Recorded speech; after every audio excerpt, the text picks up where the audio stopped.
Hello and welcome to week 2 part 2. So you have watched part 1 where we've gone through calories and macronutrients, how they're going to impact your results, your energy levels and your composition as we move forward. So now we're going to have a little look at MyFitnessPal, go through those charts that you've actually been sending in and over to us and what they mean and what they represent in full detail. But before we do that, just the basics. What you should have done already, you've gone through, you've set up your calorie target, which like the other video said before, is no lower than 1200 calories, and your macronutrient percentages are also set to 40% carbohydrate, 30% protein and 30% fat. So what we're going to quickly whiz through now, I'm sure you've done it over the last week, but just go through it in a little bit more detail, is how to input some food into MyFitnessPal. So you can either, what you do, you're on the home page, you're going to click the big plus button. You can click on food, and then you choose whether it goes, what selected meal it goes into. It's up to you. And then you've got in the top right corner, like this image is on the screen you've got now, is you've got the barcode. So you can click on the barcode, you can scan the barcode that way, or you can search for food. Just type in whatever it is. So I've got my phone in front of me here. I'm going to type in chicken breast. You can type that in with me if you like, just to use it as an example. I've got some that I've had before come up under recent, but I want to look for a different one. So I'm going to search, and what you've got come up is loads of different options. So this is when you just search something that isn't, either the barcode isn't registering or for whatever reason it won't come up. What you're going to do is you're going to find the one that is sort of the middle of the road when you look at the calories on the right. Okay, so the one that's sort of not the highest, not the lowest. So you want just the middle of the road one. So there's one here for me. I'll click on that. Then it will bring up the screen that is the one that you can see on the right here, the bottom right of our slideshow. And this is just where we can adjust the serving size. So we can adjust how many chicken breasts we've got here, from 1 to sort of up to, I think, 100 it goes up to. But that will obviously be different for different things. You can also change the serving size, whether it be weighed in grams or kilos, or one slice, or it comes in cups also. So there's different ways of measuring what we're adding, and that will just want to be as accurate as possible. The more accurate we can be when we input things, so when we're making a full meal, for example, I don't know, spaghetti bolognese, and you've got loads of different veg going into your bolognese sauce, you want to scan each. So if I was making it for 4 people, I put 4 carrots in there. I don't know, let's just throw something together. Some peppers in there, 2 onions. I saw someone had olives in there. Bolognese the other day, put a handful of olives. So you just want to scan those as you go through and just put what the total would be. So if you put 4 carrots in there, and you know, right, so 4 people, I'm probably going to have one of these carrots. If you put 2 peppers in there, 4 people, I'm going to have half a pepper.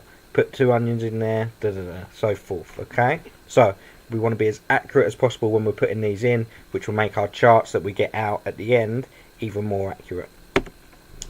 Making sense of the numbers. So on the left we've got the table that lots of us would have seen, lots of us have been focused on, which is great, which looks at our percentages of the food that we're having. It will show the food you've put in so far that day. So if you've got a reading that says what we've got on the screen here, 43, 27, 30, that looks great. However, that could be just at the end of one meal. Okay, so if you send that in at the end of the day, I go, yeah, that's great. However, how close were we to our calorie targets? If we were within 50 either side of our calorie target, that's an awesome day. We can't really do much better than that. That's brilliant. Happy days. Crack on, let's do it again tomorrow, and let's be really consistent. Okay, throughout the day we can use this tool, but what I'd prefer you to do is use the one on the right. This gives you a full representation of the day as we move forward. So you've got the full bar charts, and as you can see, as you move through the day, you can start to see how much you've got left. So it even gives you how many grams of each you've got left, so you can adjust your food choices when you've got food left at the end of the day. Okay, so it gives you more detail as you go through the day to make sure that end target, that end table on the left, looks a lot better at the end of the day. Hopefully that makes a bit of sense. Okay, quick question at the bottom: what do I do if I've got calories left over at the end of the day? So I've got 300, 200, 500 calories left at the end of the day. So the first thing to do is, you're going to hopefully have planned well throughout the day, and you've eaten well, and you're looking roughly at 40, 30, 30. So you're not miles off. If you are miles off on your percentages, you need to adjust what you eat and target it to where you're short. So it's not uncommon for people to be on sort of, you got 300 calories left, you just had your dinner and you just realised, oh, I'm on 50% carbohydrate, 20% protein and 20%, no, 50% carbohydrate, 20% protein and 30% fat. So the target there is we need to drop the carbohydrate and bring the protein up. So we want a high protein snack that's about 200 to 300 calories, because that's what you've got left for the day. So the first target every day is to hit your calorie target. Okay, the second worry every day is to hit your protein target and then adjust the rest from there. Okay, so at the end of the day you've got calories left, just to target your food and make a wise decision depending on what you got left.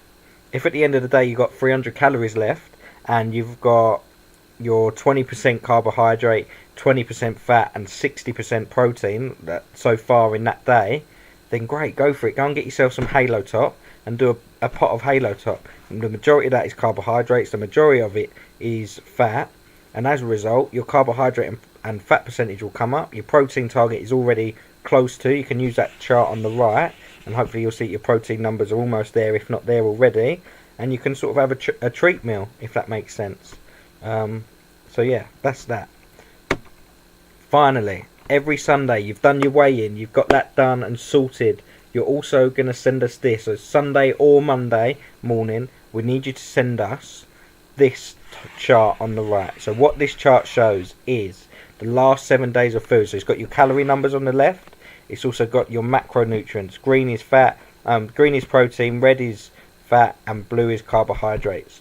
From this screenshot, we can see that this person has been struggling to get their protein content up there. Okay, they've really been struggling to get their protein content up there. So this shows us, one, whether you've been hitting your calorie target, whether we've been fairly consistent on that, and two, it will show us your breakdown of your food. So it will show us what percentages you've been getting consistently with your food throughout the week. The way that you're going to do this, the way you get this chart up is here. The instructions are step by step. So from your MyFitness page, home page, you're going to click on select the diary, then go on to your remaining calorie number. So it'll be either in green or red. Just click on that. Then you select today at the top and you want to change it to a weekly view. Okay, from there you move along and you'll click on macros. Okay, and that will bring up this screen here. Screenshot that, throw it in the group. We'll get back to you as soon as possible on that. Okay, and it just gives you a better understanding. We want you to understand this so you understand what you're putting into your body and what impact it's going to have in your body. So you've learnt what impact calories and macronutrients have on your body by the last video, and now we're giving you the information on how you can understand and how you can see what you're putting into your body, and you now know what it's gonna what effect it's gonna have. Okay, so there you go. You know how to do your screenshot at the end of each week. You also know what the charts mean and why some of them are more important at different stages of the day, and how to adjust your food to make sure we smash these targets and we smash the challenge.